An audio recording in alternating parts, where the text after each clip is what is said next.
I know we're a strong synod and we're not afraid of having our voices heard. So here it is. I have 4 questions for you this morning.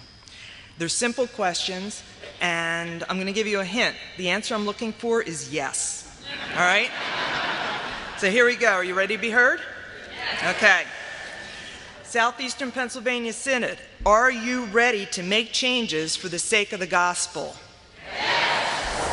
Are you ready to network, collaborate, and share ideas for the sake of the gospel? Yes. Are you willing to take risks and maybe even fail for the sake of the gospel? Yes. Are you willing to open your hearts and minds to equip, enrich, and energize the congregations? Yes. All right, well, I've got great news for you. Our congregations are not only willing, but they are ready. We had 27 of our congregations participate in a pilot to assess the vitality of the congregations, to assess the readiness for change, and to assess the readiness for new ministries.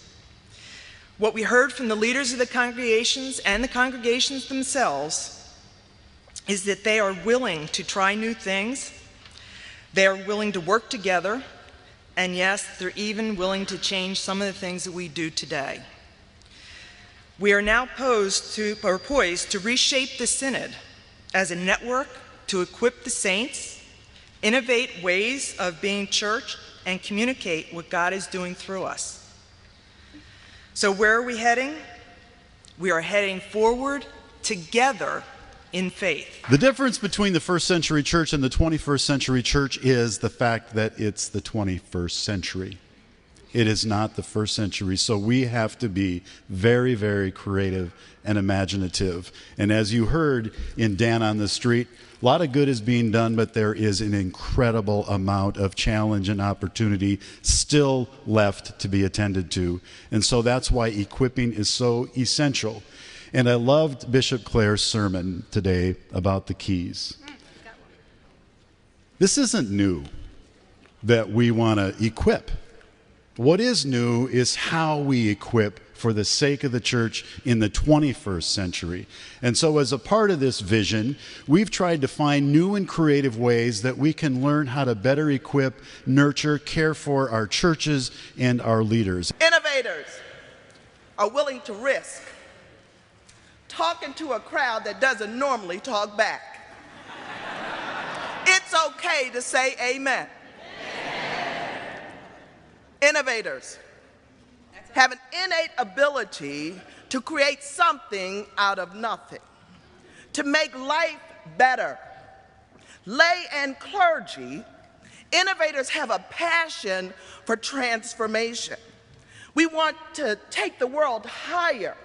We want to draw everybody into a closer relationship, personal relationship with Jesus Christ. Do I have any innovators in the house? Communications is a huge, huge challenge for the church at the outset of the 21st century in our ministry. I mean, there are a couple of huge challenges. One is that there are so many more ways to communicate now than ever before. So many different channels and social media platforms and devices, and figuring out how we use those to the best of our ability to share the gospel. But one of the challenges, too, is that fewer people know what the church is about, what being Lutheran is about, what God is about. Culturally, there's a greater distance between what people know and their engagement in church life and faith than there's ever been. And so we need to try to bridge that gap. You know, the church has been used to speaking and expecting people to listen and having them listen and respond. But now it's time where we can't take that for granted anymore. And we have to stop telling people, and we have to start listening to people. One of the best lessons I ever got in communications was that you start with listening. You have to know who your audience is, what their needs are, because otherwise what you want to tell them really doesn't mean much to them. Second, we have to be willing to adopt new things. Sometimes we're going to make mistakes, especially in this environment that we're in, but we have to be willing to try. And we have to be willing to accept that things change. Everything we invest in won't last. Anybody here like food? Yeah, food. All right, I've got a job for you. I've got a job for you, because in networking, What is the easiest way for Lutherans to gather? Food. Potluck. Potluck, right? So this idea of networking, I get to be kind of like the cleanup guy because all of the previous ones all depend upon networks and what we do. Having a purpose. Having a purpose for using the gifts that people have already have and helping them find them is the basis for networks. Just finding where your commonality is and doing a purpose together. I'm reminding you of a quote, and I know that some of you already know who wrote this. I can't remember who said it. But God's work happens at the intersection of our gifts and the world's needs. I told you somebody else would know it.